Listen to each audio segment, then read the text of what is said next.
Alright, we started. That we have. Yep. So welcome back. It's been a little while. We tried a few formats during the break and they just didn't work, so we didn't post anything for a little while. Yeah. Yeah, we've been on like mini hiatus. Yeah, yep. That plus obviously Malifaux 3.0 is coming out since the last video. We've been playing a couple of games of that, trying to cheer up the local community a little bit instead of doing videos. But I think we're kind of coming back. We're going to start doing regular TOS stuff again, probably at least once a month. Yep, that's the goal. Yep. So we decided to record this game. Originally it was going to be a regular BAP rep, but the format we used wasn't great. We wanted to have something posted online since it's been a little while. So we'll do a chat rep where we'll just discuss what we liked about the new edition of Malifaux 3.0, what we don't like, how these crews play out, since these are both starter boxes of two new masters. Yep. What is it, Yoku versus Bass, I believe. Bass, yeah. I'm pretty confident in the pronunciation of the second name. That's my totem, for anyone wondering. Yeah. It's a totem. Yep. Yeah, you didn't want to build the totem because they're a pain in the ass to build, so it's just a shot glass full of water. Yes. I'll have to look up the rules on what we can talk about water on YouTube. Yeah. Yeah, bar water. Bar water. Top shelf water. Top shelf. Yeah, so this was quite the game. So like we said, it's not the first game of M3E we've played. Kevin and I have done we did Raspy Dreamer first. When it actually came out, I think before that we did Titania Raspy? Titania Raspy, yeah. I think that's been there probably... We've done like 2 or 3 post beta games. Yep. Yeah, I think the Dreamer Raspy one might have been the most fun one so far. Yeah. I know I played a couple of open beta games and you did as well. I did one. You did one, yeah. I remember that game. It wasn't a great game. No. It was early on. So, speaking of not great games, this game was the thing. Yeah. So tell us about your crew a little bit since we're looking at it right now. So, of course, 4.5 hours prior to the game, I put my Yoko box together, gluing half of the pieces to myself. This is pretty standard for me. Mm-hmm. And I can pretty safely say I think it was worth my time to build the master, get the water glass out for the totem, and put build together. Yeah, that seems about right. I was not particularly impressed with the geisha there. Yeah, geisha didn't do much. They seem like one of those 0 to 1 take models, and having 3 of them in the crew wasn't most helpful. No, we're looking at my crew now, which is also just the starter box for Bass. They did pretty well. I like them. Yeah, no, they were fun to watch. They did a really good job murdering. Yeah, they certainly did. Throughout the course of the game, I was taking pictures and texting it to a mutual friend of ours and watching the corpse pile line that was indicative of where Bass had stood. Yeah. Currently we're just watching a couple of the early activations. For the most part, we all move around until Bass activates, which we'll kind of talk about when it happens. Like right now, she's just double moving. That's Bernadette. Bernadette turned out to be a pretty powerful piece for your side of the table, I feel. Like, she did some good scheming, she got some markers down, and the rest of the crew, especially your dad, did a great job making sure nothing could touch her while she ran backfield objectives. Yeah, I mean, she did pretty good for a 0-cost model. Yeah, I guess in the new edition, totems are free for the master, who's also a leader, and that's been quite nice, I find. Yeah, these guys are really good. These are the Frontiers men. They're just pretty much solid 5-stone models, I believe. 4 or 5. I can't remember what it was. Well, maybe 6. I think it's 5. There's nothing on their card that was either over or underwhelming. They just seem pretty solid. They kind of reminded me of start of 2nd edition Freikorpsmen, where you just kind of had that fairly decent crew theme model. Yeah. True, yeah, we're just measuring a couple of ranges to some of the models on the table. I think I ended up taking a shot at the one in the woods, and I think I missed. I don't think I did anything to her. No. Prior to being shot at by the frontiersman here, after I'd done some positioning, I was for some reason under the impression that the geisha had manipulative on them, or some sort of defensive ability at all. Which as soon as the bullets started flying, I realized was not the case. Yeah, I don't know what they have on them, but it's not very good. Yeah. So as you can see, you kind of nudged into the woods there. To protect myself from the bullets. Right, yeah, but we'll find out why that's not a great idea against Bass. I would recommend not doing that to any new players. It's interesting though. I mean, you either stand in the woods for the one model, or you stand out in the open for everyone else. You could stand behind the woods, and because they're wood patches, you wouldn't be able to see through them. Oh, that's true. I mean, They wouldn't do anything, but they weren't doing anything anyways, so that's probably the safer place to have put them. Yeah. I mean, they lured Bernadette into the woods, I guess. Yes, she was kind of running schemes anyway, so it's not like... Yeah, no, I did a good job moving her more into my backfield. Yeah. Yeah, as you can see, the model there just got placed within 1 inch of the piece of terrain she was already in, as part of Bass's, I think it's sand. Quicksand. Quicksand ability, yeah. Quicksand, which I think is probably one of my favorite actions I've seen so far in 3rd edition. Yeah, he's really cool. I've been a fan of him for a while. I've not picked him up myself, but I did a nice gushing blog post about him on our blog that we have that we need to put more on. And you count down wounds, so she's actually at 1 wound after that, because he just took his shotgun. Pressed it nicely up against her forehead and pulled the trigger. A couple of times, yeah. Bill is kind of fun. He didn't do much in this activation, he kind of just double moved and challenged, I believe. I think that's what you did. I'm not sure if it went off or not, but... I wanted to challenge, and I moved him to get into the challenge range, but I moved him into challenge range of M3E challenge, which is a bubble. And then I kind of looked at it, flipped a card, failed, and I think that was it. Right. Yeah, I remember that.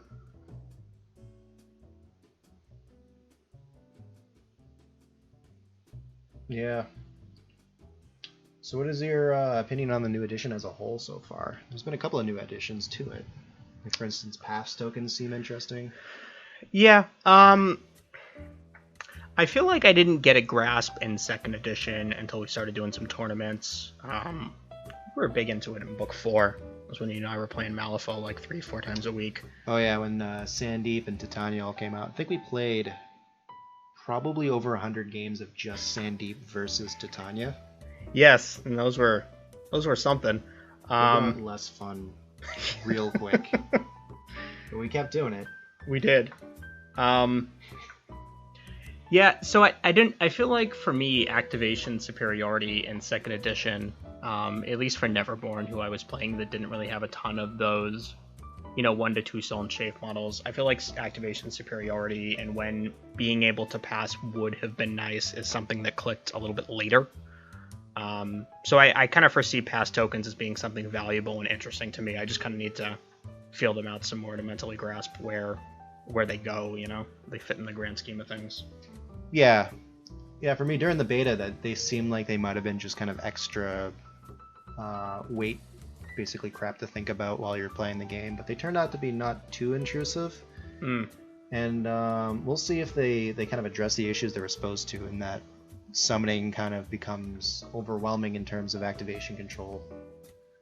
And it's kind of a neat way to control initiative as well, which is kind of a new aspect, especially since you can cheat initiative as well, which is nice.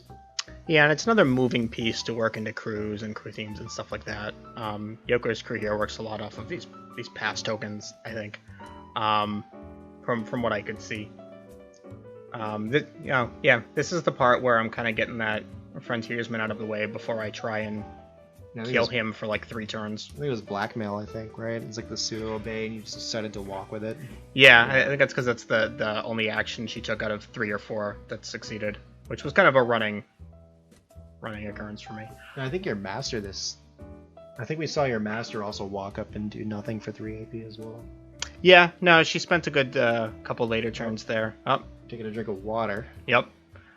She spent a couple later turns trying to kill one of those frontiersman for 2 turns by herself, and she couldn't quite make it. Couldn't quite make it stick.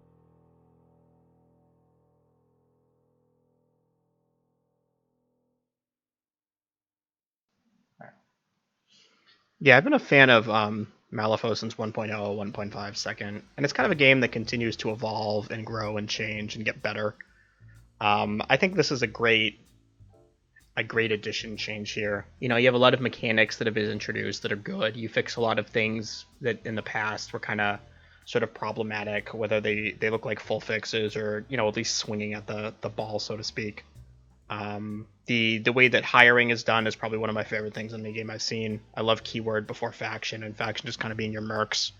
It plays really well into the theme that is Malifaux, which I think has always been one of its strongest things there. I love the cards because I absolutely hate dice with a burning passion. I hate them so much. And that's someone who runs 2 to 3 RPGs a week. I hate them. Yeah. I'm so sick of seeing them. Which I think is probably why I run games more than I play in them, because when I roll badly, everything's just more fun for everybody. Yeah, that's the case. But I like cards, I like the Fate deck, I love the theme. You know, growing up, for me, one of my favorite RPG settings was always Ravenloft, and this is basically just that experience. And I think it's weird. The longer Weird is around, the better and better they get. And they don't necessarily have that cleanliness or, you know, like super sharp sheen to them yet that somebody like Games Workshop has. But Games Workshop has been around for how long? Over 30 years, I think. Yeah, and when Games Workshop was as old as Weird, they were nowhere this good, with nowhere near as good of a product. I mean, nostalgia aside, it's just, I don't know, Malifaux is just an amazing game, and all their games are. Malifaux, the other side. Their games just grow exponentially, leap and bounds between edition change, and they open up so many more rules and mechanics and play styles, and I don't think I've actually seen anything in 3rd edition that I look at and I go, that doesn't look like fun, you know? Yeah. Yeah, I think one of my favorite changes from 2nd to 3rd is just how much more theme plays into the way things play. So for instance, like these 2 crews play completely differently, and they play within their kind of gameplay theme. So like the frontiersmen have an ability that allows them to deploy +1 inches beyond their deployment zone. And that kind of stacks with all of them. So they were deploying like 7 or 8 inches away. Yeah, and it really made me think as soon as I saw it, back to when I used to watch like westerns with my grandfather, and you know the sheriff would, you know, walk into town and it was deserted, and he would see everybody in the windows with the shotguns or the rifles, you know, hiding behind barrels because they're already there. You know, that's their home because they're home on the range, and they're ready to go and they're ready to start shooting as you're just kind of walking in. Yeah. Yeah, it's pretty fun, and like all of the ones that kind of have that behavior, like I know we played Jacob Lynch before, and he felt very themey. We played. Oh, I need to take a second to gush about him because I despise Lynch last edition. I thought his flowchart was incredibly boring. He's probably one of the most fun things I've played in any game. Just the way that you manipulate the deck and can throw the cards you put on top that aren't very good into these simple duels, and you really feel like, you know, in the grand scheme of things, he's sitting there with the deck of cards that is Fate, just kind of fidgeting with them with a little smile on his face while everybody gets drunk. It's fantastic. Yeah, he's really fun to play against too. It was a fun game. I'm trying to see what's actually happening in this game. I see that your totem is being drunk and moved. I think at this point you've this is turn 2 now. It's been for a little while, but Yeah, so the totem is running up to try and get some proc off of its abilities that work if it's on your side of the table. right. And this frontiersman is sort of pulling in to try and get in the way there. Yeah, he's doing that one scheme, the sit in the corners of the center line one. Yeah. I don't know the name of it. Was that Power Ritual? It might have been Power Ritual. No, it's not Power Ritual. It's something. I can't remember the name of It probably definitely is something. it. Yeah. This was a scheme that I think you did much better with than me. Surprisingly, because you ran your master up on one side of the board, and that should probably have killed whatever the hell was over there. And, Should have. Oh yeah, there she is. There she is, yeah. Yep. So she's you count damage taken, right? I do, yeah. So he's only taken 2. Yeah, and I think she's been working on him a bit now. I spent at least 5 AP on him, I believe. Yep. He's taken 2. Yeah, I was having some trouble getting some good flips for a master that does so much to your deck and your hand there. Yeah, I was a little surprised. I was looking at some other Queen Gong models since I started this, and I have Hinamatsu, who I definitely want to bring in because it looks like a beast. Oh yeah. Want to use the right pronoun. I've gotten in trouble about that on the forums before. In the Charm Warders look really good. I have some of those because I was going to play something in 10 Thunder 2nd edition. I never got around to it. And then there's the other one, the Orion, I think, the Orion. Yeah. They look like they would have been a much better, just kind of like stock choice for her crew altogether because they have a little bit more defensive stuff going on. Yeah. They can actually hit. Yeah, it looks like this is the activation where Bass just like kills everything. Yeah, you can start to see the corpse trail is starting to get set up there. Yeah. Is he just kind of like he spent a lot of the game, just sandworm, walk, shotgun to chest, pull trigger, and just kind of repeated that for a lot of his activations. It was actually kind of fun to watch, despite the fact that it was shredding me to little pieces. Yeah, and just so people know, pretty much all of those 50mm markers are almost guaranteed to be the dust up clouds. They've been showing up throughout the game. Those are pretty fun. I don't think I realized until after the game you can just kind of put them on top of yourself and just give yourself cover and concealment, because they ignore it, I believe. Either that or you just do it after you shoot anyways, so it doesn't matter. I don't remember either, because I don't think I actually interacted with the concealment. I didn't have any guns. You did not, no. They do a bunch of other stuff with things being shot at them that never came up either. Yeah. Like, I think the frontiersmen can discard a card to shoot back at whatever just shot at them, which is kind of fun, but like you said, there's no shooting, so that didn't happen. Here comes that totem. That is the all-star of my crew, I think, this game. The totem and build did the most work. This is where you, like, give me slow and, like, 3 other conditions right now, right? Yeah, this is actually pretty good activation for me. I think the totem did more on its own than most of the rest of my crew had done up to that point. Like, it ends up drawing some cards, it doesn't die, it gives out slow, it does some stuff with your hand, I think. Yeah. It's actually a pretty good totem. It's a very good totem. Totem pole, even. Yeah. Yeah, the light's kind of playing tricks on the water there. Yeah, it looks a little darker than it should. Yeah, a little bit. A little bit. Even got some damage on there. It's pretty good. I like the totem. Yeah, because I think the totem can actually do damage, whereas the geisha cannot. Yeah, that's something that we were discussing earlier, is that some of the core boxes seem to be either really, really solid or contain a lot of support models. Yeah, so I think some of the boxes are either have a lot of support models or have a lot of kind of core solid models, but for the most part they don't seem to be lining up. Yeah, and I think we started that before, with like the Ulux box and the Wild Hogs. And I think in the case of my crew here, the Yuku box, the Queen Gong one, a model that would have been a better fit, the Orion, was already out. It was already packaged. Yeah. And one of the things Weird does really well that I know I've heard some support for from my local game store owner is that they're very concerned about skew bloat. So you just kind of ended up with a nice thematic model that made a lot of sense with it. That may have not been the best fit, but there is a readily available, I think, kind of superior option. Yeah. Yeah, it's a shame, but I think it'll work out eventually. It's just this first few months that might be a little rough for certain keywords. Yeah. Yeah, and there's always there's always the versatile models that I think are pickups to kind of help fill those gaps that I feel like if you're going to be playing into a faction are fantastic. Yeah, and those are the first ones being released too, for the most part, are the effigies and then a couple of the riders and support models. She finally did it. She finally killed him. She killed the guy. Yeah. That's right.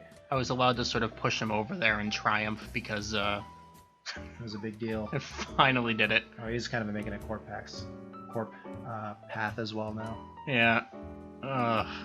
He really did not want to pay his bar tab. Oh man, and he has the 2 shielded now. It's been high noon for a while.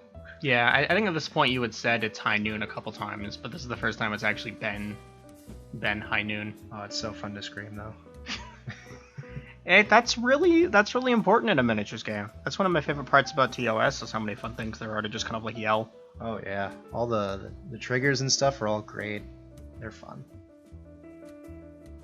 Yeah, she's doing some scheme stuff now, I guess. I'm not sure what happened.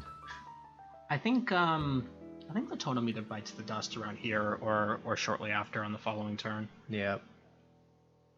I think this is the end of the turn and probably the game. Yeah, it looks like you're showing me your hand because it was the first decent hand you had. Oh yes, I remember this. Yep. Yeah. I managed to inch some interesting points out. I was starting to see how the different pieces in Yoko and the Queen Gone crew and all together may fit and better work. And I was kind of starting to see the moving pieces, and I got some interesting points with like blackmail and stuff like that. It definitely seems like a fun crew, if not one that, at least with its crew box, definitely doesn't work for me. I don't know if anyone else has had a different experience, but I could see pulling 2 to 3 geisha out. Yeah, they definitely need at least 1 or 2 kind of beady models, because you have a lot of really good scheme and support stuff, but if you don't have anything to utilize what you actually put down on the field, it's not really doing much for you. Yeah, it didn't have that same feeling as Second Edition Nelly, where you weren't dealing any damage, but that's okay. Yeah, or even like Colette in 3rd Edition, where she just messes you up so hard you can't do anything. Yeah, as opposed to Colette in 2nd Edition, where she just had Howard Langstrom mess you up so bad he couldn't do anything. Yeah, you just do 5 actions within a turn. It's fine. Well, looks like the game's wrapped up. I think we're gonna call it a video. It is indeed a video. Yeah. We'll be back with more. I don't know. What do you guys want? We'll probably do a TOS one next since it's been a little while. We haven't played in a little while either, so we'll probably want to get more stuff on the table. Yeah, I'm starting to get that toss itch. All right, until next time, we've been Dive Bar Gamers. Raise a glass to gaming.